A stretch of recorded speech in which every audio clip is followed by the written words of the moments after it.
Assalamualaikum warahmatullahi wabarakatuh.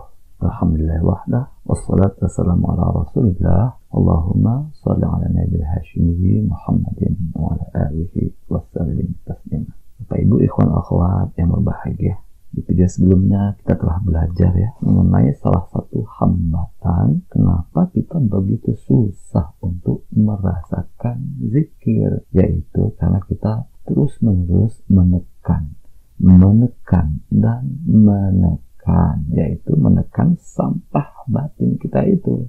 Dengan apa? Dengan karpet memori, dengan karpet intelektual. Kita menekan sampah batin kita itu dengan pengetahuan, dengan wawasan yang baik-baik, sehingga batin kita itu tidak pernah bersih. Batin kita tetap menyimpan dan memelihara sampah batin kita sendiri, karena terus-menerus ditekan, tidak terbuang. Dengan menekan itu, sampah batin kita tetap tersimpan dan mengendap di batin bawah sadar kita, di hati kita yang terdalam. Bila setiap zikir kita terus-menerus melakukan hal ini, menekan dan menekan, akibatnya apa? Akibatnya adalah terjadi penumpukan sampah di batin kita. Jadi walau kita sudah bertahun-tahun berzikir, tapi kok tidak banyak perubahan? Kok kita masih malas, kita masih dongkol, masih mudah tersinggung, mudah marah, masih tidak ingin dikalahkan, masih ingin dominan, dan sebagainya. Hal ini karena ketika zikir, kita tidak membuang sampah batin kita itu. Kita menekannya dengan karpet-karpet intelektual yang kita miliki.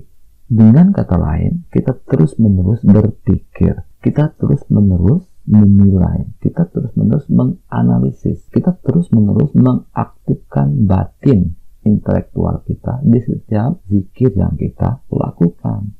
Padahal dalam hikmah Guru Agung Pangreksa Abah Anom itu, kalau berzikir jangan berpikir, kalau berpikir sambil berzikir. Jadi untuk memudahkan pengertian kita Bapak Ibu, jadi seperti rumah kita sendiri. Bila rumah kita itu tidak pernah buang sampah, setiap hari hanya dimasukin benda-benda, sehari, 2 hari, seminggu, sebulan, setahun, berpuluh-puluh tahun kemudian, maka apa yang terjadi dengan rumah kita itu?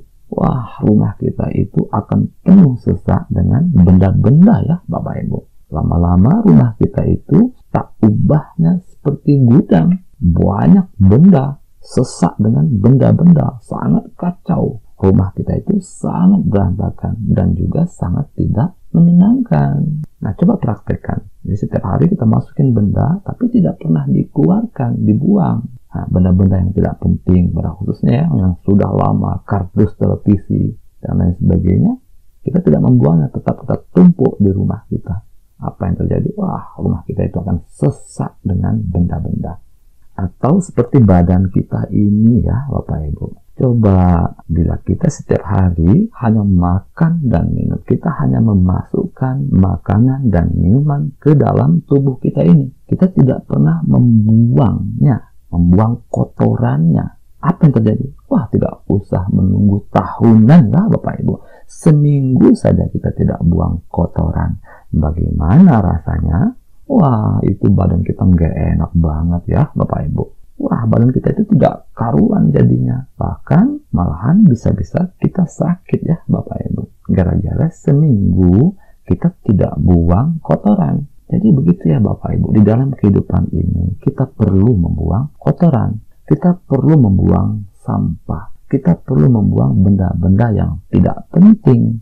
Untuk apa? Yaitu agar kehidupan kita ini bisa lebih sehat, lebih tenang, dan lebih membahagiakan. Demikian juga batin kita ini Bapak Ibu. Setiap hari kita masukkan memori-memori, kita masukkan ingatan-ingatan, pikiran-pikiran, wawasan-wawasan, pengetahuan-pengetahuan ke dalam batin kita. Akan tetapi kita tidak membuangnya, kita tidak merilisnya, tidak membuang dan merilis memori atau pengetahuan-pengetahuan yang tidak baik dari ruang batin kita.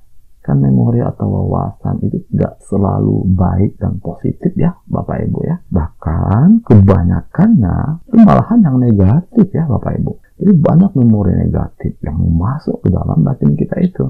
Ada memori keserakahan, memori kebencian, memori keangkuhan, memori kemarahan. Wah, banyak sekali memori-memori negatif yang masuk ke dalam batin kita itu. Memori-memori yang tidak penting, yang kita pungut dari mana saja. Jadi ada banyak sekali. Menurut neuroscience, ada ribuan memori negatif yang setiap hari muncul di langit pikiran kita dari ruang batin kita. Guru Agung Pengarsa Abah Anom juga mengisyaratkan hal ini. Beliau menjelaskan, wa kullu man dzakara wa qalbuhu bi ghairi madhkurihi hujiba bi alfi hijab. Dan setiap orang yang mengingat, namun ingatan hatinya menyimpan ke selain yang diingatnya, dia telah terhijab dengan 1000 hijab, terhalang dengan 1000 penghalang. Jadi Bapak Ibu sekalian, hijab ingatan itu adalah ingatan juga. Ingatan kepada Allah, itu hijabnya adalah ingatan-ingatan selain Allah. Maka bila kita mengingat Allah, tetapi ingatan kita itu menyimpang ke yang lain, yaitu ke selain Allah, berarti ingatan-ingatan yang lain itulah hijabnya. Ingatan-ingatan yang lain itulah sampah yang mengotori ingatan kepada Allah. Jadi ingatan-ingatan yang mengganggu itu ribuan ya Bapak Ibu. Inilah sampah batin kita. Inilah yang menjadi hijab dan penghalang, yang menghijab dan menghalangi perjalanan ingatan kepada Allah. Jadi ribuan penghalang, ribuan memori-memori negatif. Maka nanti ketika kita berzikir, banyak memori-memori yang muncul. Itulah simpanan-simpanan yang tersimpan di wadah hati kita. Tapi itu sekalian yang berbahagia. Jadi ada banyak memori tidak penting di dalam batin kita itu ya Bapak Ibu. Kebanyakannya memori negatif. Maka walaupun kita memaksakan untuk khusyuk, hudur, kita memaksakan fokus zikir kepada Allah, tetap saja kita susah. Kenapa? Karena terus-menerus diganggu, diganjal oleh ribuan memori itu. Jadi Bapak Ibu sekalian yang berbahagia, perlu kita perhatikan di sini ya Bapak Ibu. Ketika kita sedang duduk berzikir, ingatan kita akan ke mana-mana ya. Nah, coba perhatikan di sini ya Bapak Ibu. Ingatan yang muncul dan ke mana-mana itu ketika kita sedang zikir, itu tidak datang dari luar batin kita. Semua memori yang bermunculan itu, semua itu adalah memori yang masih tersimpan di hati kita yang terdalam. Jadi kalau kita zikir, pikiran kita ke mana-mana. Ingatan kita ngablu, mencaprak, mengalir ngidul, ke timur, ke barat, ke masa lalu, ke masa depan. Itu semua memori-memori yang muncul itu semua, itu simpanan-simpanan kita sendiri. Memori-memori yang tersimpan itulah yang sebetulnya tak ubahnya seperti sampah-sampah yang menumpuk di rumah batin kita. Nah, ini sebagai akibat dari keseringan kita menekan tadi itu Bapak Ibu. Jadi terjadi penumpukan memori di dalam rumah batin kita itu. Maka memori zikir kepada Allah, zikir hobi kita itu menjadi sangat sulit untuk dirasakan. Karena memori zikir menjadi sangat kecil bagiannya di tengah ribuan memori-memori itu tadi. Maka walau kadang kita sudah meminta bantuan jari tangan dalam zikir hobi itu ya Bapak Ibu, tapi kita masih susah merasakan hobi. Kenapa? Itu karena ribuan memori tadi itu. Ribuan memori yang masih kita simpan di ruang batin kita yang terdalam. Di ruang batin bawah sadar. Tapi itu sekalian yang berbahagia. Ada ikhwan kita yang mengeluhkan ya, ketika saya zikir, saya mencoba untuk memperhatikan sampah batin saya sendiri. Tapi kok tidak kelihatan ya Ustaz? Ada yang seperti itu Bapak Ibu. Jadi ketika zikir itu pikirannya ke mana-mana. Dia pun merasakan psikosomatik di badan. Sebagai tanda memang ada kotoran batin itu. Akan tetapi dia tidak bisa melihat kotoran batinnya sendiri. Kenapa hal ini bisa terjadi? Hal ini disebabkan memori yang tidak penting yang tersimpan di hati itu terlalu banyak ya Bapak Ibu. Nah itu ribuan tadi, itu ribuan memori negatif tadi, al-fahijab. Jadi hati terlalu penuh dengan memori-memori yang tidak penting. Ada ribuan memori tidak penting yang masih tersimpan dan terpelihara di batin bawah sadar kita. Maka ketika kita zikir, ketika kita sapu-sapu rumah batin kita itu dengan zikir jahat, maka berhamburanlah, berterbanganlah ribuan kotoran-kotoran batin itu di langit pikiran kita. Jadi ada ribuan sampah batin kita itu. Karena ribuan, maka tentu saja susah kita untuk melihat kotoran batin kita sendiri. Akan tetapi Bapak Ibu sekalian, nanti bila kita sudah sering berzikir, maka sampah batin itu banyak terbuang. Tadinya 1000 jadi 900, berkurang lagi menjadi 800, berkurang menjadi 500, berkurang lagi menjadi 100, dan seterusnya. Maka nanti akan lebih mudah bagi kita untuk mendeteksi dan melihat kotoran batin kita sendiri. Kita akan lebih mudah untuk memantau gerakan-gerakan pikiran bawah sadar kita yang ke sana kemari itu. Kenapa lebih mudah? Karena sampahnya atau kotorannya sudah tidak banyak lagi ya Bapak Ibu, sudah tidak ribuan lagi. Maka kita jangan putus asa ya Bapak Ibu berzikir itu. Saya sudah zikir Ustaz, tetapi pikiran saya masih ke mana-mana. Tidak apa-apa, mungkin sudah berkurang dari 1000 menjadi 500. 500 itu pun kalau kita berzikir itu masih banyak pikiran ya, masih banyak ke sana kemari. Tetapi yang jelas sudah banyak yang terbuang. Turun lagi ke 300, mungkin masih banyak pikiran, tidak apa-apa. Tapi kan sudah tidak 500 gitu lah Bapak Ibu ya. Sudah banyak yang berkurang. Maka kita terus menerus berzikir. Walau tidak khusyuk, walau tidak fokus, tidak apa-apa. Yang pasti apabila kita berzikir, itu berarti kita sapu-sapu sampah batin kita. Itu sedikit banyak terbuang juga sampah batin itu dari ruang batin kita. Karena itu kalau kita berzikir, memori negatif yang masih tersimpan di wadah hati kita itu masih banyak, maka tentu kita akan susah untuk mendeteksi sampah batin kita sendiri. Jadi ya seperti kita punya teman ribuan orang, itu pasti kita susah loh mengingat namanya ya Bapak Ibu. Akan tetapi bila kita hanya punya beberapa orang teman, maka tentu saja lebih mudah bagi kita untuk mengingat namanya itu. Demikian juga sampah batin kita itu ya Bapak Ibu. Bila masih ribuan, kita akan susah untuk melihat sampah batin kita sendiri. Akan tetapi kalau sudah tinggal beberapa, tentu kita lebih mudah untuk melihat sampah batin kita sendiri. Bapak Ibu sekalian berbahagia, jadi bila kita merasa sudah berzikir, tetapi kita merasa batin kita belum tenang, kita masih mudah terbawa, masih mudah terpengaruh oleh perubahan dunia ini. Batin kita masih rapuh, komitmen kita masih rendah, kita masih mudah galau, masih mudah kecewa, mudah tersinggung, mudah marah-marah. Kita masih susah untuk fokus dalam pekerjaan. Maka semua itu bukanlah disebabkan oleh zikirnya ya Bapak Ibu. Sebab utamanya adalah pikiran kita sendiri. Mungkin selama ini kita berzikir tapi masih mengaktifkan pikiran, masih mengaktifkan batin intelektual kita. Kita terus-menerus menghalangi kerja zikir dengan pikiran-pikiran kita sendiri. Maka akibatnya kita zikir tetapi kita tidak maksimal membuang sampah batin kita sendiri. Kita lebih menekannya dan menekannya sehingga sampah batin itu banyak tidak terbuang dari ruang batin kita, terbiarkan mengendap dan menumpuk di ruang batin kita sendiri. Ada juga loh Bapak Ibu yang bertanya pada saya ya, Ustaz, alhamdulillah ya sekarang saya kalau berzikir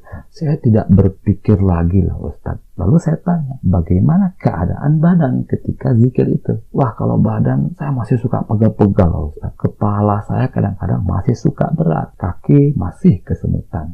Nah, jadi dia merasa tidak berpikir ketika berzikir itu. Akan tetapi dia mengalami psikosomatik di badan ya. Ada yang seperti itu Bapak Ibu sekalian. Jadi kita merasa sudah tidak berpikir ketika berzikir, tetapi kita merasakan beban psikosomatik di badan. Ada yang seperti itu Bapak Ibu. Bapak Ibu sekalian yang berbahagia, berzikir berzikir dengan tidak berpikir sebagaimana yang dihikmahkan oleh guru agung bangsa Abah Anom tadi, itu bukanlah perkara mudah ya Bapak Ibu. Sekali duduk berzikir, setahun 2 tahun kita berzikir misalnya ya, belum tentu kita bisa untuk tidak berpikir ketika kita berzikir. Belum tentu kita mampu untuk menaklukkan pikiran sehingga ketika kita berzikir kita tidak berpikir. Jadi tidak mudah ya Bapak Ibu sekalian. Apalagi bila selama ini kesibukan kita hanya di tingkat zikir jahar. Kita harus sampai di tingkat zikir sir dalam rangka untuk memahami kerja pikiran itu. Nanti kita akan betul-betul bisa paham dengan hakul yakin di tingkat zikir sir itu ya Bapak Ibu, bagaimana sesungguhnya kerja pikiran kita itu ketika kita sedang berzikir. Nah, jadi tolong diperhatikan hal ini ya Bapak Ibu. Tolong diperhatikan hal ini. Bila kita merasa ketika kita berzikir itu kita merasa tidak berpikir, maka tolong perhatikan ini, yaitu perhatikan badan kita sendiri. Badan kita akan memberikan informasi kepada kita. Badan kita akan mengkabarkan kepada kita apakah ketika kita berzikir itu kita berpikir atau tidak. Biarkan badan kita yang menjawab. Apabila badan itu merasakan psikosomatik, apabila badan kita itu pegal-pegal, kepala berat, kaki kesemutan, dan beban psikosomatik yang lain yang dirasakan oleh badan, maka ini merupakan pertanda yang pasti bahwa kita telah berpikir. Jadi bila kita berzikir jahar, kepala berat, kaki kesemutan, punggung berat, pundak pegal-pegal, dan fenomena psikosomatik lainnya, maka sekali lagi ya Bapak Ibu, itu merupakan tanda bahwa kita telah berpikir ya Bapak Ibu. Jadi Bapak Ibu sekalian, yang perlu kita waspadai itu bukanlah pikiran sadar. Jadi Bapak Ibu sekalian, pikiran itu ada 2 jenis paling tidak. Ada pikiran sadar dan pikiran bawah sadar. Yang perlu kita perhatikan itu adalah pikiran bawah sadar, bukan pikiran sadar. Pikiran sadar itu 10%, pikiran bawah sadar itu kadarnya 90%. Jadi kita sangat kuat dikendalikan oleh pikiran bawah sadar. Pikiran bawah sadar itu kita merasa tidak berpikir di alam sadar, tapi ternyata kita sudah melakukan aktivitas berpikir di batin bawah sadar. Nah, ini yang paling susah untuk menyadarinya, paling susah untuk mengetahuinya. Kita merasa tidak berpikir, tetapi kita merasakan psikosomatik di badan. Itu pikiran bawah sadar kita yang bekerja. Jadi kita tetap berpikir di batin bawah sadar. Pikiran kita itu, keadaan pikiran kita itu kemudian mempengaruhi badan sehingga kita mengalami psikosomatik. Jadi pikiran bawah sadar itulah yang harus benar-benar kita waspadai ya Bapak Ibu. Bapak Ibu sekalian yang berbahagia. Jadi begitu ya Bapak Ibu. Maka sekarang kita mau terus-menerus menekan sampah batin kita itu, atau kita mulai membersihkannya. Kita mulai membuang sampah-sampah dari batin kita. Tentu kita harus membuangnya ya Bapak Ibu. Apapun memori yang tidak penting, yang keberadaannya itu mengganggu memori zikir kepada Allah, itu harus kita buang ya Bapak Ibu. Kita harus rilis dari ruang batin kita. Walaupun sampah batin itu kelihatannya bagus ya. Jadi ada sebagian orang ketika zikir itu muncul memori-memori yang kelihatan bagus, memori-memori intelektual, ide-ide bagus, gagasan-gagasan cemerlang, memori ilusi-ilusi yang indah. Ketika muncul kotoran batin yang kelihatannya bagus ini, dia tergoda dengan sampah batinnya sendiri, sehingga dia pun memungutnya, lalu kemudian memeliharanya. Bahkan mungkin ada yang mencatatnya, membukukannya, dan kemudian menerbitkannya. Wah, ini jadi kacau ya Bapak Ibu. Makrifat katanya. Kenapa demikian? Karena ditemukannya ketika dia sedang zikir. Itu mencatat memori-memori yang muncul begitu saja di langit pikirannya, mencatat sampah batinnya sendiri.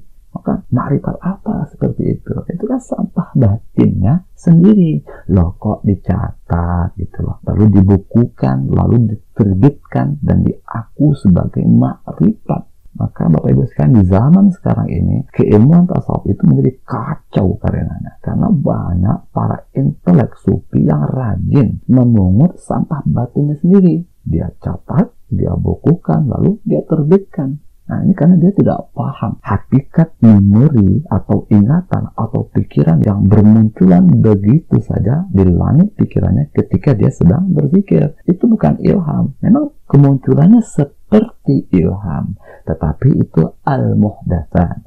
Itu adalah sampah batin yang harus dibuang dari ruang batin kita. Jadi Bapak Ibu sekalian, sampah-sampah batin itu jangan dipungut, jangan dipelihara ya Bapak Ibu. Harus kita buang, harus kita rilis dari ruang batin kita. Walaupun sampah batin itu kelihatannya bagus, itu tipu daya semua. Untuk apa kita membuang? Bukan menekannya, yaitu agar batin kita itu lebih lapang, lebih lega. Agar batin kita itu pada akhirnya benar-benar hanya terisi oleh memori zikir kepada Allah. Maka tentu saja kehidupan kita akan jauh lebih tenang, dan kita pun akan mendapatkan kebahagiaan yang bersifat spiritual. Baik Bapak Ibu sekalian yang berbahagia, itu saja yang dapat kita pelajari pada kesempatan kali ini. Semoga ada hikmahnya untuk kita semuanya. Allahumma salli ala nabi hashimi Muhammadin wa ala alihi wa sallim tasliman. Allahumma salli wa sallim wa barik alaihi. Wassalamualaikum warahmatullahi wabarakatuh.